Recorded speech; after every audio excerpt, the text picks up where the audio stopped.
everyone. So now this is our next video and we are going to start the Maths NCERT of class 8 exercise 8.2. Chapter is comparing quantities. So last video में हमने 8.1 cover करी थी 2 videos के parts में and now अब हम 8.2 के कुछ क्वेश्चंस कवर करने वाले हैं. Now question number 1. Question number 1 is a man got a 10% increase in his salary. यानी एक आदमी की सैलरी 10% इंक्रीज़ होती है और इंक्रीज़ होने के बाद जो उसकी न्यू सैलरी है वो 1,54,000 हो जाती है. तो फाइंड हिज ओरिजिनल सैलरी, यानी हमें उसकी ओरिजिनल सैलरी बतानी है. उसकी पहले सैलरी कितनी थी इंक्रीज़ होने से पहले. तो अभी हम क्वेश्चन में नोट आउट कर लेते हैं हमें क्या क्या गिवन है. सो here it is given 10% increase. 10% increase हुई है उसकी सैलरी में और इंक्रीज़ होने के बाद उसकी वैल्यू गिवन है 1,54,000. तो अभी हम देखते हैं हमें उसकी ओरिजिनल सैलरी फाइंड करनी है. तो हम ओरिजिनल सैलरी को कंसिडर कर लेते हैं. Let the original salary is x. अभी हम क्या कंसिडर कर रहे हैं, एक्स की ओरिजिनल उसकी सैलरी कितनी होगी एक्स, क्योंकि क्वेश्चन में गिवन है हमें इसी को फाइंड करना है. तो अब हम देखते हैं. अब हमें क्वेश्चन में बोला है कि इंक्रीज़ होने के बाद उसकी सैलरी है 1,54,000. यानी पहले उसकी सैलरी हमने कितनी कंसिडर करी है एक्स. अब उसकी सैलरी में कितना परसेंट इंक्रीज़ हो गया, इंक्रीज़ यानी एडिशन, उसकी सैलरी ऐड होकर के बढ़ गई है. तो जो बड़ा है वो 10% बढ़ा है, उसकी सैलरी 10% इंक्रीज़ हुई ना. 10% किसका इंक्रीज़ हुआ है ऑफ एक्स. एक्स का 10% इंक्रीज़ हुआ है. एक्स यहाँ पे क्या है उसकी ओरिजिनल सैलरी. जो उसकी ओरिजिनल सैलरी थी उस ओरिजिनल सैलरी का 10% इंक्रीज़ होकर के उसकी ओरिजिनल सैलरी में ही ऐड होकर के अब उसकी न्यू सैलरी बन गई है. तो अभी ये उसकी क्या बन रही है हमारी न्यू सैलरी. न्यू सैलरी अब हम निकालने जा रहे हैं. आई होप आपको समझ आया होगा. ये इसकी ओरिजिनल सैलरी है. ओरिजिनल सैलरी में हमने 10% ऐड कर दिया है जो कि 1,54,000 के बराबर है. तो ये न्यू सैलरी अब हमारी बन जाएगी. तो अब हम इसको सॉल्व आउट करेंगे. Okay, now we have to take the LCM of this. So here it is 100. Now 100x plus 10x.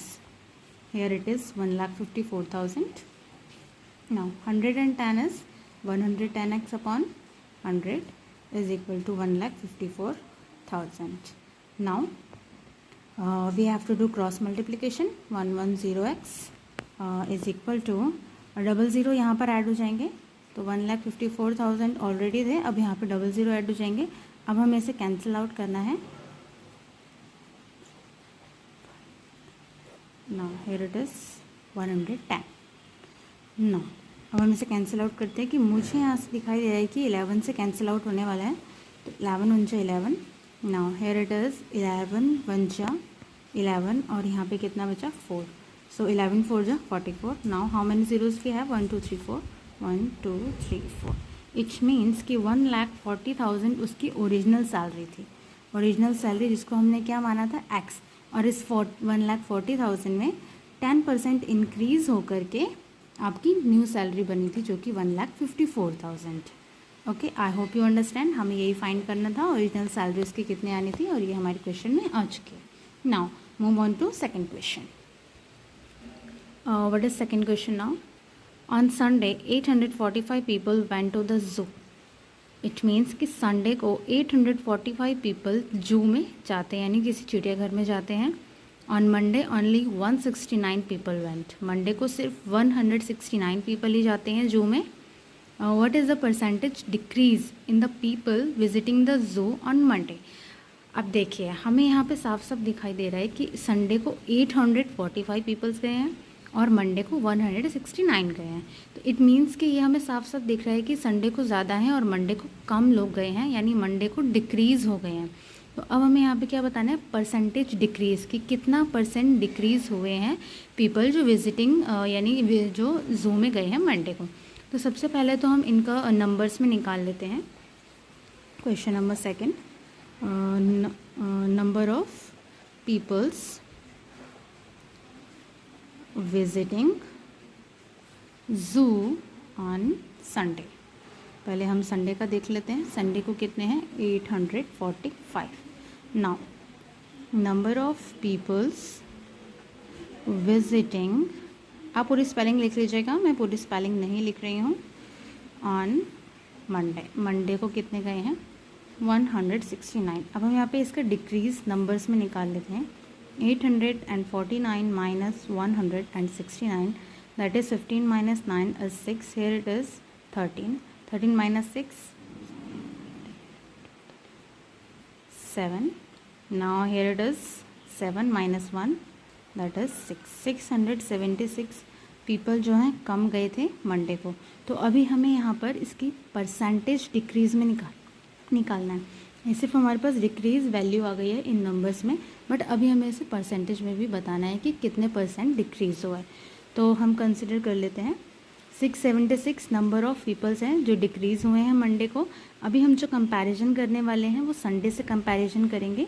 तो यहाँ पर हमारे संडे के नंबर ऑफ़ पीपल्स आ जाएंगे, और क्योंकि हमें इसका आंसर परसेंटेज में देना है तो मल्टीप्लाई बाय हमें 100 भी करना पड़ेगा। नाउ इसको अब हम सॉल्व कर लेते हैं। Okay, now 5 1 5, here it is 3, 5 6 30 and 5 9 45, 5 2 10 and 0. Now I can see here it is cancel out with 13. So 13 1 13, यहाँ पे 3 बचा, 13 3 39.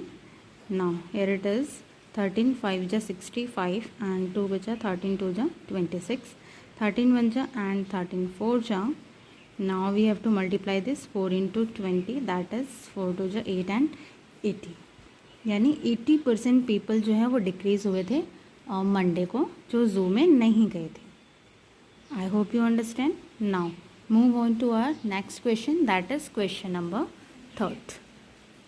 Now question number 3rd is shopkeeper buys 80 articles for ₹2400। किसी शॉपकीपर ने 80 आर्टिकल्स खरीदे हैं। आर्टिकल्स मीन्स आर्टिकल्स में उसने कुछ भी खरीदा हो सकता है, उसके शॉपकीपर है वो, उसकी शॉप है तो अपने दुकान में वो जो भी सामान लाता है। फॉर एग्जांपल हम ले लेते हैं, या तो टेबल्स लेके आया होगा वो 80, या तो मोटर लेके आया होगा 80, या बकेट लेके आया होगा, या पेंसिल बॉक्स लेके आया होगा। आर्टिकल्स मीन्स कुछ भी कंसिडर कर सकते हैं हम, जिस चीज़ की भी उसकी शॉप है। तो यानी वो 80 आर्टिकल्स लेकर के आया है, कितने रुपीज़ में? 2400 रुपीज़ में लेकर के आया। And sell them for a profit of 16%, और उसको 16% के प्रॉफिट पे उसने सेल आउट किया है। तो हमें ये बताना है कि जो उसने सेल आउट किया है वो एक आर्टिकल का प्राइस कितना होगा। तो चलिए हम स्टार्ट करते हैं। क्वेश्चन थोड़ा सा ट्रिकी है, but I hope you understand guys.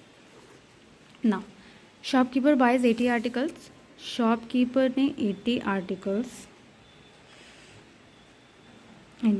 खरीदे हैं 2400 रुपीज़ के। अंडरस्टूड। नाउ 80 आर्टिकल्स शॉपकीपर ने खरीदे हैं, तो शॉपकीपर के लिए ये क्या हो जाएगा? Cost price. Cost price shopkeeper के लिए, यानी शॉपकीपर खरीद के लाया है तो उसके लिए ये कॉस्ट प्राइस हो जाएगा, और जब वो आगे बेचेगा तो वो उसके लिए सेलिंग प्राइस हो जाएगा। तो यहाँ पे शॉपकीपर का कॉस्ट प्राइस गिवन है 2400। तो अभी हमें यहाँ पर एक वैल्यू का कॉस्ट प्राइस निकालना है। यहाँ पे हमें 80 आर्टिकल्स, यानी 80 आर्टिकल्स का 2400 दे रखा है, बट अभी हमें यहाँ पर जो कॉस्ट प्राइस निकालनी है वो 1 आर्टिकल की निकालनी है। तो 1 आर्टिकल की कॉस्ट प्राइस हम कैसे निकालेंगे? 2400 रुपीज़ हैं 80 आर्टिकल्स के। तो अब हम इसको डिवाइड करके 1 आर्टिकल की कॉस्ट प्राइस निकालें। 0 से 0 cancel, 8 3 24 and this 0, it means 30 rupees is the cost price of 1 article. 30 rupees एक आर्टिकल का कॉस्ट प्राइस है। अभी हमें क्वेश्चन में क्या बोला है?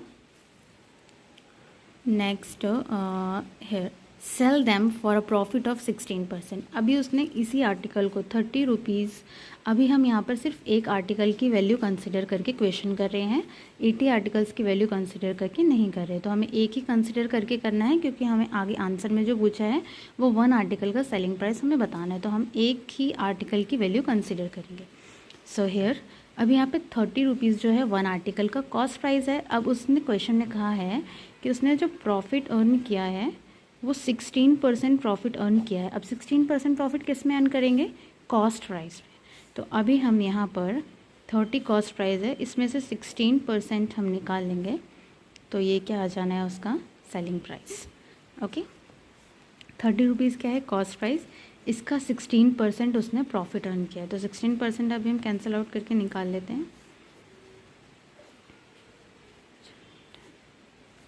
24/5, ये इसका क्या निकल के आया है, सॉरी प्रॉफिट निकल के आया। उसने प्रॉफिट कितना अर्न किया है, 24/5 रुपीज़ उसने प्रॉफिट अर्न किया है।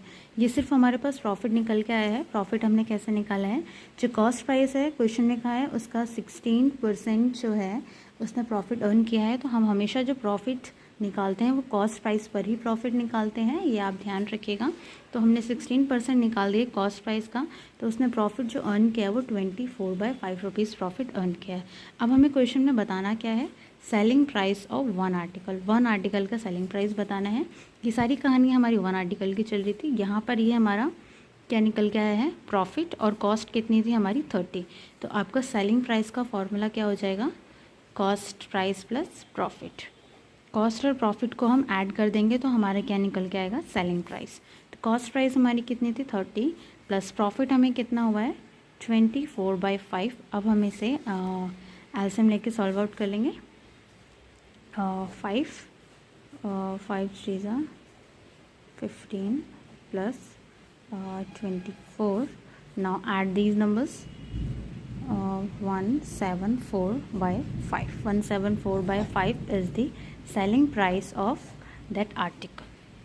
I hope you guys understand this question. अगर आपको इसे आगे सॉल्व आउट करना है तो आप इसको डिवाइड करके सॉल्व आउट कर सकते हैं आगे, लाइक दिस 174 डिवाइडेड बाय 5। आप इसको सॉल्व आउट करेंगे, आपकी जो भी यहाँ वैल्यू आएगी वो इस क्वेश्चन का यानी इस आर्टिकल का सेलिंग प्राइस हो जाएगा। तो I hope guys you understand. इसके बाद हम नेक्स्ट क्वेश्चन में मिलेंगे नेक्स्ट वीडियो में। तब तक के लिए tata bye bye, like subscribe for more videos. Thank you.